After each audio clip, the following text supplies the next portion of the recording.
Make sure you guys hit the subscribe button if you guys are enjoying the content that we're throwing up. And make sure you guys hit the like button if you enjoy the video.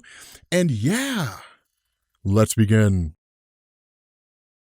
What's going on, guys? This is Rob, and we are picking back up again with Tales from the Dark Multiverse. This time, we're focusing on Flashpoint. So, a little bit of an explanation here for people who are not familiar with the Flashpoint story, right? Flashpoint is probably one of the most important stories that DC's done in a long, long time, because that's the story that kicked off the New 52. So the way this initially played out, to kind of give a really quick rundown explanation, and I believe that we did cover Flashpoint on the channel, so it should be down in the description if we did. But the idea here is that at some point along the line, Barry Allen decided to go back into the past and save his mom from dying at the hands of Thawne. And the idea of Barry is that if he did that, then basically everything would happen the same way that it always did, except now he'd have his mom in his life. The exact opposite happened, that with Barry Allen's mom's basically surviving, that what it led to was the Flashpoint universe. It had this great big huge series of effects on the timeline, so that when Joe Chill went to go murder Thomas and Martha Wayne in Crime Alley, he actually shot Bruce Wayne instead. And Thomas Wayne became Batman and Martha Wayne became the Joker. That you ended up having a war that broke out between the Atlanteans and the Amazons, and that's kind of been going on ever since. Superman was taken by the government, right? As soon as he landed on Earth, he was taken by the government. So he's never seen any kind of civilization. There's no Superman Lois Lane. There's none of that stuff, right? It's just a really, really twisted and dark universe. Now, the way this worked out was that Barry Allen's powers were initially lost to him, and then ultimately he gained them back, and then basically went back in time and allowed his mom to die. And that kind of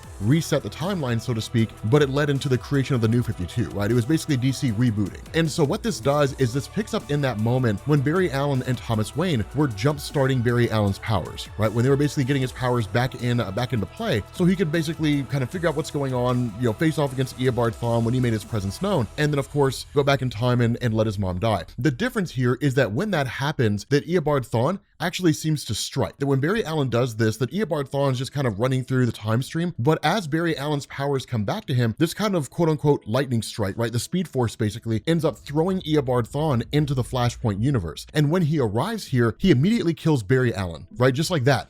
Barry Allen's gone. And so Thawne is the only speedster in this universe. And what's kind of crazy about this is he looks at Barry and he says, man, like this is kind of wild. But fate seems to have more or less stepped in with regards to Thawne arriving here, Barry Allen being killed. And at that point, Thawne's kind of like, okay, well, if my existence was always tied into the idea of like being better than you, defeating you, not necessarily killing you, but I guess ultimately doing it one day, and now Barry Allen's dead, Thawne is kind of free, right? He's kind of like, okay, so I can just kind of do my thing in this place. Now, Thomas Wayne immediately attacks him, right? Thomas Wayne immediately goes after him, and then Thawne goes after Thomas Wayne. But as he does, he begins to pick up on the memories and the thoughts and the feelings of Thomas Wayne, and realizes he's not in the main DC universe. From Thawne's perspective, this is just the main DC universe, right? Barry Allen's dead, and it's like, wow, cool, awesome. But now that he learns it's an alternate reality where Bruce Wayne died instead of Thomas and Martha, that things are totally different here. That things are darkly awry. And that's when he says, like, this world is a gift. There's no real hope here, right? Like things are pretty bad, things are pretty gloomy,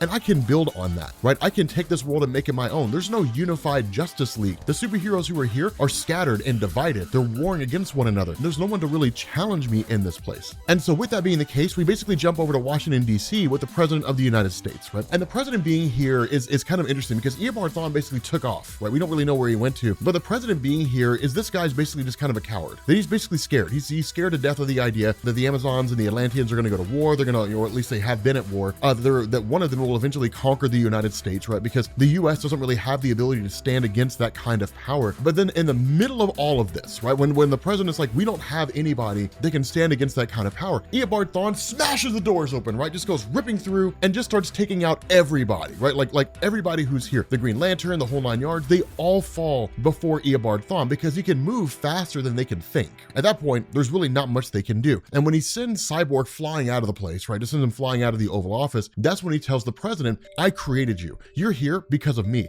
And we end up finding out that the way this was supposed to play out, and the reason why the president here is different than he was in the original Flashpoint story, is because Thawne went into the past and then basically set things up so this guy would become president of the United States, right? Initially, he was a soap opera actor. This guy had no business ever becoming president of the United States, but he did, right? Thawne kind of made it happen. And the reason why is because this guy's cowardice is such to where he'll do anything to make sure everything's okay, right? I mean, this guy is terrified of confrontation, that kind of stuff. Now, Cyborg does jump back in, but he's atomized by Eobard Thawne almost immediately. But the reason why he comes to him is he basically says, like, you're a weak man, right? You are a weak man who is put into a wildly powerful position. You will basically do anything I tell you to. And if I tell you that I can end the war between the Amazons and the Atlanteans, right? If I can end that conflict and keep America's shores safe, then in turn, I want the United States. I want to own America. You can keep running it, right? That's fine. Just do whatever you want with it. But I want to be the one that basically owns it, right? When I come into the Oval Office and I tell you that I want something done, that thing gets done, right? Like that's what he's shooting for. Now, while all that's happening, because of the fact that the president basically allies himself with Eobard Thawne and says, you know, this guy calls himself the Flash, that he's got the power, this power that he has will basically save us, the United States more or less rallies under him. Not a lot of people question him. And the reason why is that in times of desperation, people will believe what they want to believe. Logic and reason, they both go out the window, right? People just believe what makes them feel happy, right? What makes them feel more comfortable. Now, that's bad. That's a terrible, terrible philosophy to have, but it's just how human beings are, right? It's how we as people are. The important thing is that while Thomas is watching all that, one thing to understand, Barry Allen's not going to come back, right? Barry Allen's dead. There's no resurrection for him in any real form or fashion. But Batman gets a message from Victor Stone, who backed up his brain, basically revealing to him the Superman Project. Now, the Superman Project, as we talked about kind of a little bit ago, was the idea that when Superman landed on Earth, he was taken by the federal government and then tested, examined, all that kind of stuff, but never became the Superman that we know, right? The guy who basically leads superheroes into a better tomorrow, right? Who unites superheroes all under this idea that they can become better people. That Superman does not exist, right? No one's ever heard of him before.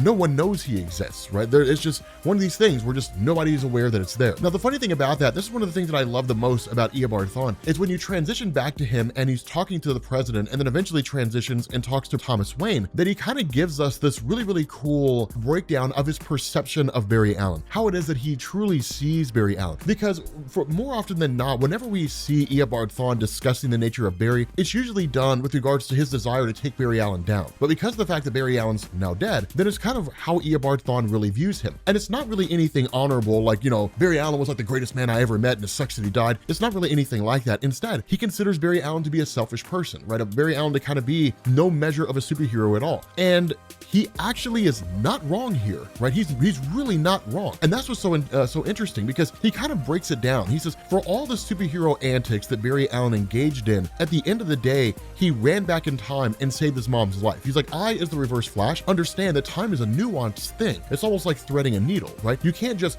go lumbering in there like a bull in a china shop and just start doing what it is that you want to do, because it's going to have effects on time. You have to understand how time works before you manipulate it. Barry Allen did not know and did not care, in all reality, that Barry Allen cared nothing about the nuance of time. Barry Allen decided that one day he's going to save his mom's life. And so he just ran back through time and he saved his mom's life with no thought to the consequences of the actions that he was engaging in. Not just insofar as how it would affect his life, but how it would affect everybody else's life around him. And what it led to was this terrible, horrible world that you guys live in right now. Barry Allen created that. And it's one of these things where Batman kind of challenges him a little bit and says, you know, okay, well then here's my question. From what you're telling me here, your entire existence was based around the notion of Barry Allen living. So what's the purpose of your existence now, right? What's the purpose behind your life? Why do you even exist anymore? And it's almost kind of like Eobard Thawne's thrown into this existential crisis. And instead of answering the question, he deflects. He's like, well, what about you, Thomas Wayne? Look at you. You know, like all you're doing now is you're not a hero, right? You're not trying to save the world or even your city. You're just a man obsessed with destroying criminals, screaming at the world, making it pay for your pain. That's all you really are. The funny thing about that is that's Bruce Wayne. And that's what's kind of interesting, is that Bruce and Thomas are very similar in that regard. And the whole gist behind this is that you kind of get this interesting situation where Thomas Wayne is like, okay, so Barry Allen told me Eobard Thawne came from a time, or at least the world that Barry Allen came from, that Bruce Wayne survived and myself and Martha Wayne died. And like any father, they'd want their children to survive before themselves, right? Especially somebody as young as Bruce, because he never got a chance to live a life. And so because of that, Thomas Wayne kind of starts mulling this over. When Eobard Thawne starts kicking off the idea of, hey, I can go back and I can fix things in this universe so that your son never died, so that Martha never goes insane, so that you never have to become Batman. You guys can live the life that you always imagined you guys living. I can make that happen. And when Thomas is kind of like, well, then will you do it, right? Will you save them? Will you bring my boy back? The response of Eobard Thawne is, not a chance, right? I could, but I'm not going to. And I'm not going to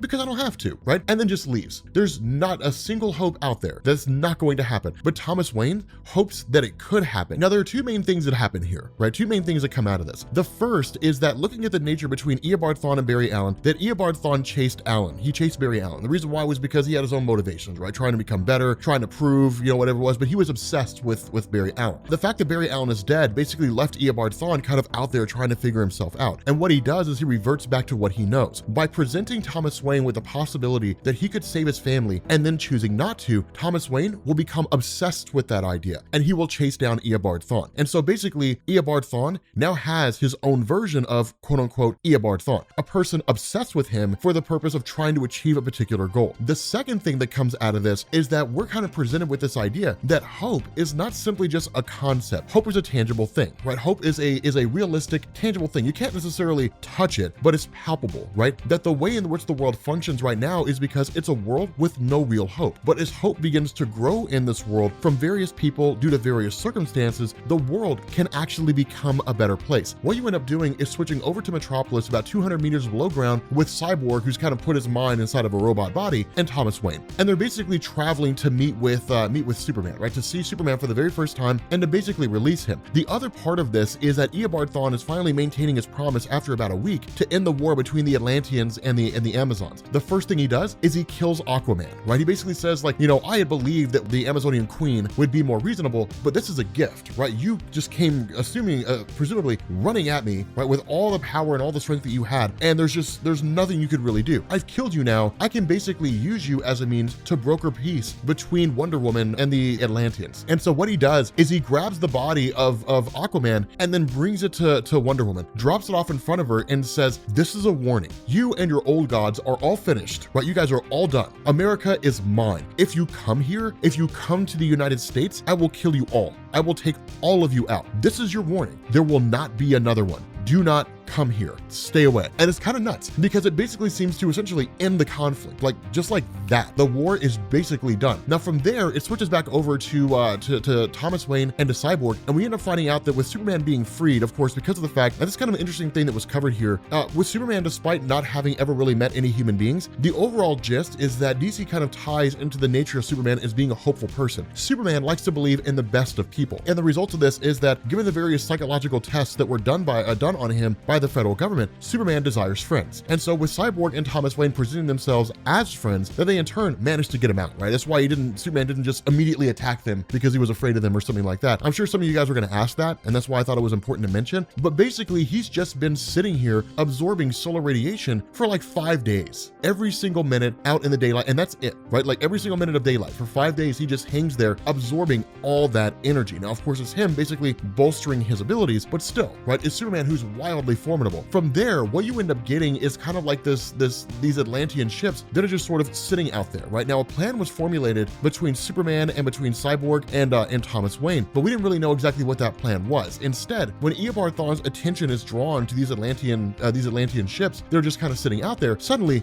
he's attacked by Superman. And as far as I'm aware, this is the first time we really get to see a one-on-one fight between Superman and Eobard Thawne. What makes it even more interesting is it's Flashpoint Superman versus Eobard Thawne. That's what makes this really, really, really cool. It's because this is not like the wildly experienced, knows exactly how to handle Eobard Thawne version of Superman. They've never met, right? Now, if this was Eobard Thawne facing off against Superman in the DC universe, because of the fact that Thawne is a huge enemy, like the main enemy of Barry Allen, right? His arch nemesis, and because of the fact that Superman has had dealings with Eobard Thawne in the past, he would know exactly how to handle the situation. But we don't get that here. Instead, we kind of have Eobard Thawne, who's really sort of analyzing the nature of Superman and kind of looking at this. And we get some really, really cool moments that one, he's not really scared of the idea of fighting a Kryptonian so much as he's worried about what it means, right? The Superman embodies hope. More so than that, the Superman could take out all the Atlanteans and all the Amazons on his own, right? And he even goes as far as to say, Wonder Woman and Aquaman just don't come close to the power of Superman here. The other part of that is that Superman can hit him from any direction. Unlike Barry Allen, who is like a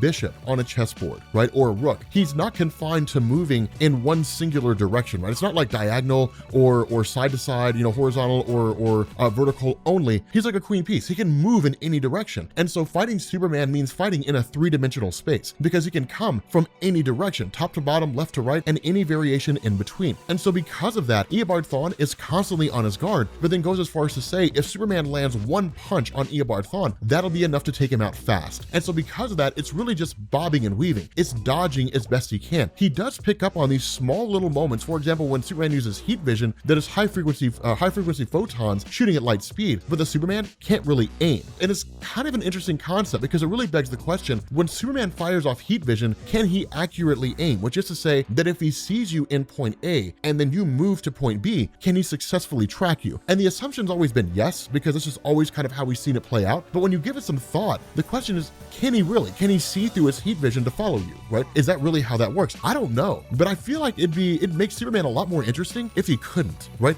If he was really just guessing. But it is a cool concept. And so I'm curious, post down in the comments section what you guys think, right? Should Superman legitimately be able to track somebody while he's using his heat vision? Or should the heat vision obscure his ability to see and keep him from being able to track somebody with his eyesight? Let me know what you guys think down there. But nonetheless, the plan here was not so much for Superman to kill Eobard Thawne. That was not the plan. The plan was for Superman to move Eobard Thawne to a particular location. And the reason for that is because what Batman and what Cyborg have done is they basically set up sonics. And the idea is to effectively defeat Eobard Thawne by using ultrasonics. That's basically what it is, right? To literally use sound to kind of encase him and to control him and to sort of keep him locked off. Now, the other part of that is that Batman goes to pull a gun, right? And goes to fire a shot. But the response of Cyborg is no, we made a deal with Superman that we were not going to kill Eobard Thawne. And where Batman is almost incapacitated for a moment, he takes out Cyborg, and then his whole stance is, Eobard Thawne was never my target. I want my son. And so he fires off a shot, and he basically says, like, his whole stance here was to effectively convince Eobard Thawne or get Eobard Thawne to know that Batman could kill him, right? That Batman could actually take him out. By orchestrating this plan, that Batman could kill Eobard Thawne. And the only way that Eobard Thawne is going to have to spend his days not worrying, not looking over his shoulder, worrying, is today the day that Batman takes me out, is to give him the world that he wants, to give him a world where his son exists, where Bruce Wayne was saved. And that's what's kind of bonkers, because what you end up also getting here is Batman